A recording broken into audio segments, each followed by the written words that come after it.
आप गौर से देखिए इसको, इनकी एक ही डिमांड है कि हमें 15% जो कोटा है रिजर्वेशन का उसमें इंक्लूड किया जाए, और 4,000 सैलरी से क्या इस नौजवान का गुजारा हो सकता है? इसके शौक पूरे हो सकते हैं?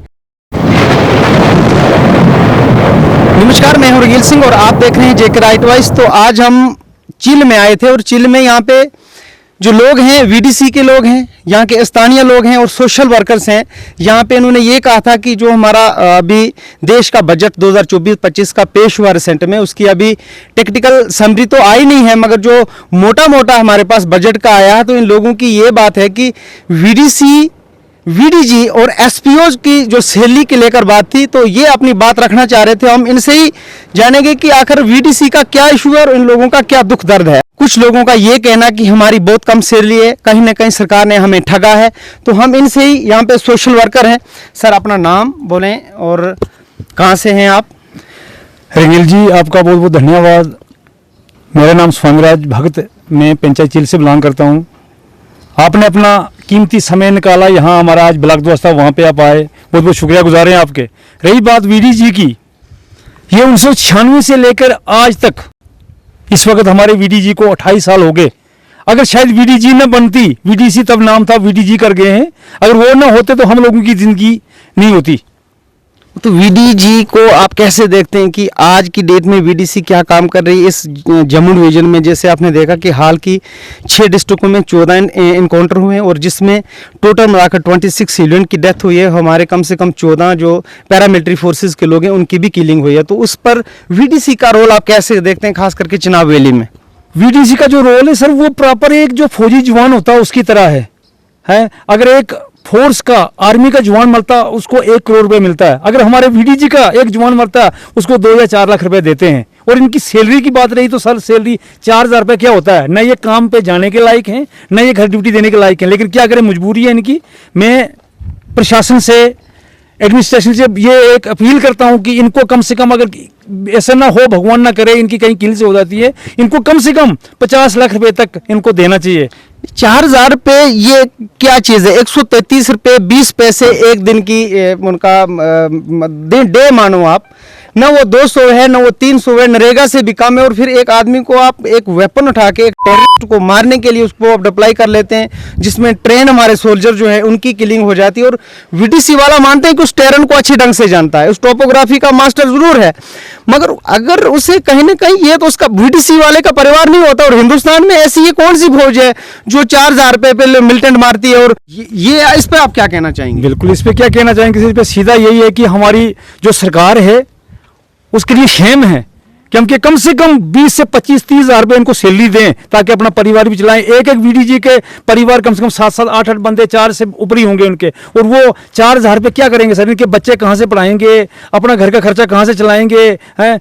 लिहाजा मेरी प्रशासन से यही एक गुजारिश है कि कम से कम इनकी सैलरी बढ़ाया जाए और ये अपना परिवार का गुजारा कर सकें। नहीं, जो ये लीडर्स हैं, खास करके मैं अगर बात करूं भारतीय जनता पार्टी के जो लीडर हैं, डॉक्टर जितेंद्र सिंह राणा है, सुनील शर्मा अक्सर वीडीसी की बात करते दिखे जाते हैं, उन्हें ये नहीं लगता कि 4,000 रुपये आज क्या है? अगर एक किसी प्राइवेट सिक्योरिटी में, कोई शोरूम है या किसी शॉप पे अगर कोई आदमी काम करता तो उसको भी 8,000 रुपये दिए जाते हैं। वो तो 4-5 बजे तक ड्यूटी करता है, उसके बाद वो अपने रूम चले जाता है या घर चले जाता है।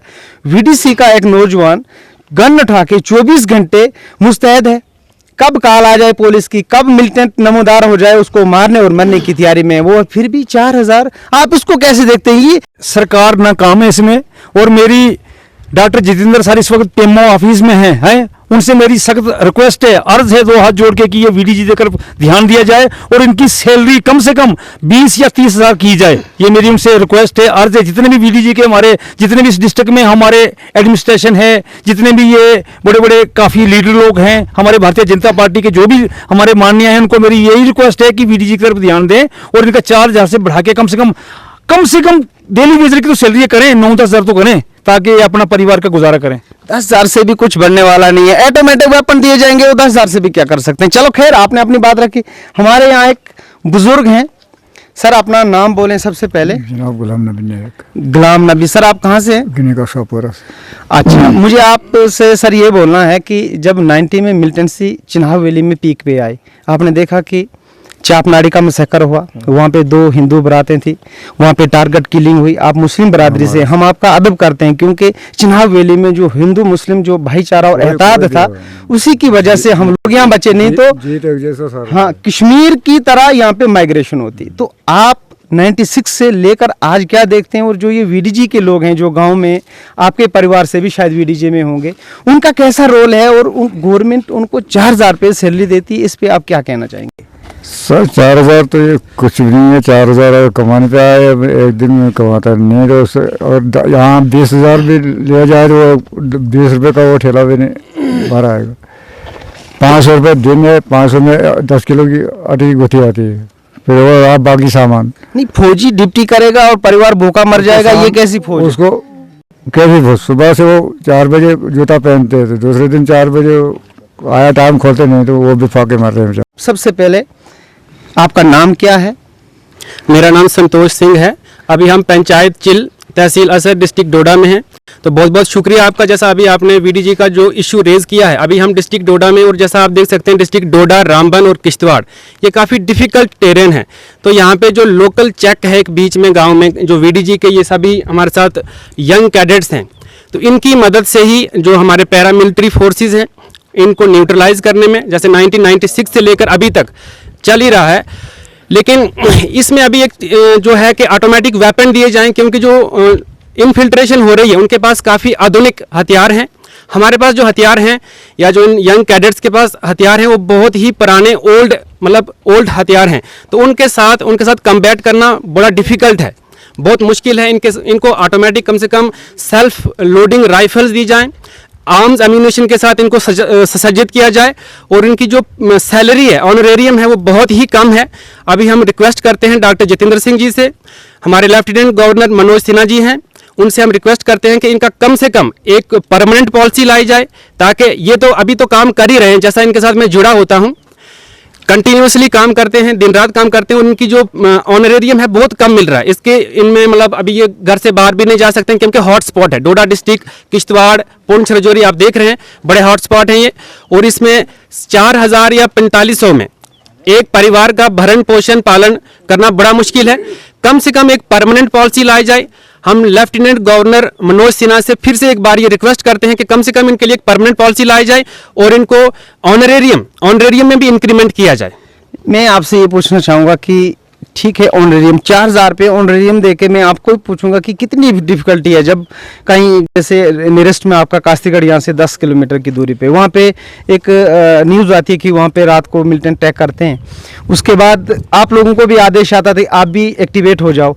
फिर ये 4000 पेमेंट अगर देखा जाए तो आज के ज़माने में 4000 में अगर इंसान कोई ढंग का कोई कंपनी का शूज़ ले तो वो भी 4-5 हज़ार का ही आता। तो एक आदमी को 4000 रुपये सैलरी, और वो मिलिटेंट मारने जा रहा है, और वो भी उसके पास वेपन जो है 1947 का मेड इट वेपन है। वो जब तक एक बुलेट लोड करेगा मिलिटेंट तो कम से कम 200 राउंड उस पे फायर कर सकता है। बिल्कुल ठीक तो बोल फिर रहे हो। सैलरी 4000 है, फिर उस पे आप जी बिल्कुल, उनके पास ऑटोमेटिक वेपन्स हैं और सैलरी बहुत ही कम है। इनके पास जो सैलरी अभी यहाँ से अगर कास्तीगढ़ी जाना होगा आगे तो दिन का 200 रुपया लग जाता है, और इनको ये घर से बाहर भी नहीं जा सकते हैं कभी, क्योंकि अभी हॉट स्पॉट बना हुआ है यहाँ पे, इन्फिल्ट्रेशन हो रही है। देखे जैसे आप दिखा भी सकते हैं, अभी जो ये टेरेन है हमारा बहुत डिफिकल्ट है। और यहाँ पे जाडान में अभी 2-4 दिन पहले दो हमारे आर्मी के जवान जख्मी हो गए थे, और 5 आर्मी के हमारे जवान, 4 जवान और एक जेके पुलिस के थे, वो वहाँ पे उनकी डेथ हो गई बेचारे, वो शहीद हो गए।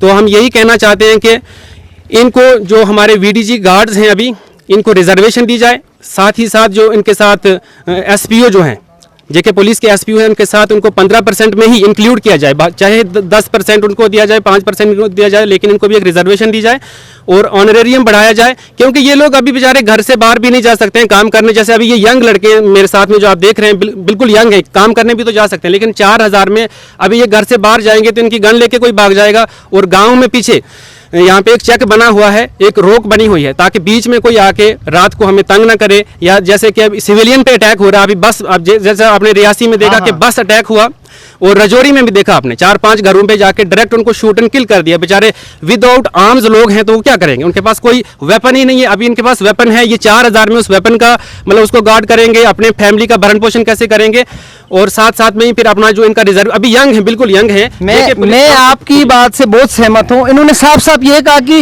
गवर्नमेंट 15% जो एसपीओज के लिए रिजर्वेशन का पुलिस भर्ती में रखा गया है, तो इनका ये नौजवान जो हैं ये वीडीसी के मेंबर्स हैं। आप इसकी हाइट और इसकी कद-काठी देख सकते हैं, ये आदमी पुलिस में जा सकता है। और ये पीछे आप देखते हैं गोल हेलमेट वाला जो है, ये भी वीडीसी का मेंबर, और ये आज डिप्टी में है।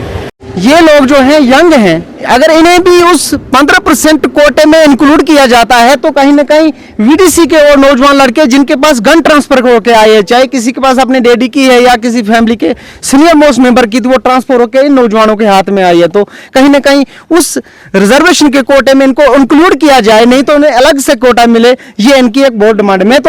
मैं ये भी वीडीजी मेंबर हैं। सबसे पहले मैं आपसे आपका नाम जानना चाहूँगा। जी नमस्कार सर, मैं परवीत राणा, और आपका बहुत मैं बहुत आपसे- धन्यवाद है। आप धन्यवाद की कोई बात नहीं। देखो, सबसे बड़ी बात है, हम मीडिया का काम है, एक फोर्थ पिलर है, हमारा काम है कि किसी भी उस ऑर्गेनाइजेशन का, उस डिपार्टमेंट का जो शोषित है, वंचित है, जिसे कोई प्रॉब्लम है, उसकी आवाज़ उठाना हमारा धर्म बनता है। तो आप सबसे पहले बोलें, आपकी क्वालिफिकेशन क्या है?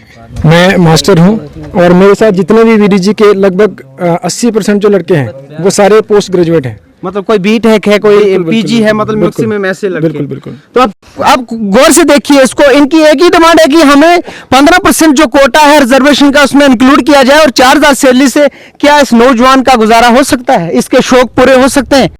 आपने इसको वेपन दे दिया, वो भी 1947 का मेड, और फिर ये आदमी मिलिटेंटों से मुकाबला करने के लिए तैयार है, मगर इसके पास ऑटोमेटिक वेपन हो और उसके काबिल सैलरी हो, जिससे अपने परिवार की कम से कम एक सुरक्षा कर सके, उन्हें अपने बूढ़े माँ बाप को कम से कम खाना पीने की सहूलियत भी पूरी कर सके। अपनी बात रखें आप। क्या जी, बात यही है जैसे संतोष जी ने कहा, और सर हमारे सोमराय सर थे, जो परमानेंट पॉलिसी है वो सबसे पहले होनी चाहिए इसकी, क्योंकि आप किसी भी डिपार्टमेंट के साथ कोई कंप्रोमाइज़ कर सकते, डिफेंस के साथ कोई कंप्रोमाइज़ नहीं होता, 0%। ये कोर डिफेंस है।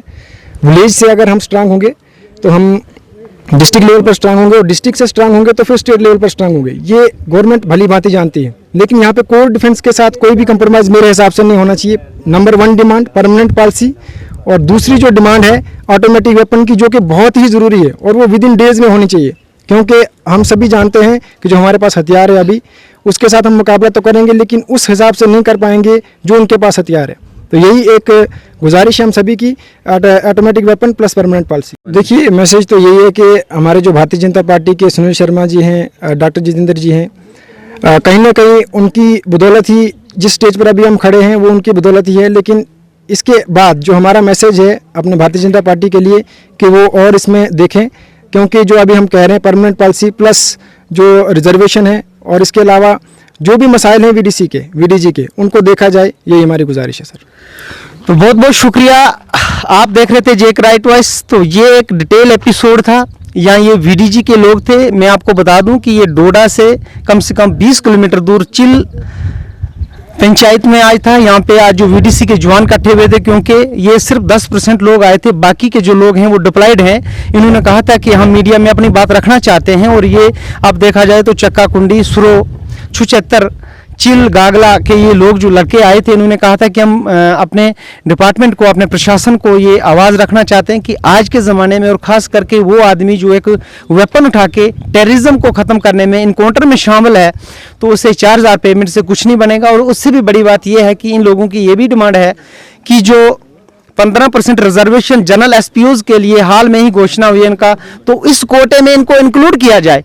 तो मैं ऐड ऑन कर दूं, मैं सबसे पहले ये कहूँगा कि ये न्यूज़ रिपोर्ट देखने के बाद इस चैनल को आप ज़रूर शेयर करें और लाइक करें, क्योंकि बजट में आपने देखा कि 17,000 करोड़ और एडिशनल 5,000 करोड़ जो है 22,000 करोड़ टोटल होता है। तो उसमें ये लिखा नहीं गया कि ये जो पैसा एसपीओज के लिए इस्तेमाल होगा या वीडीजी को अपलिफ्टमेंट के लिए होगा।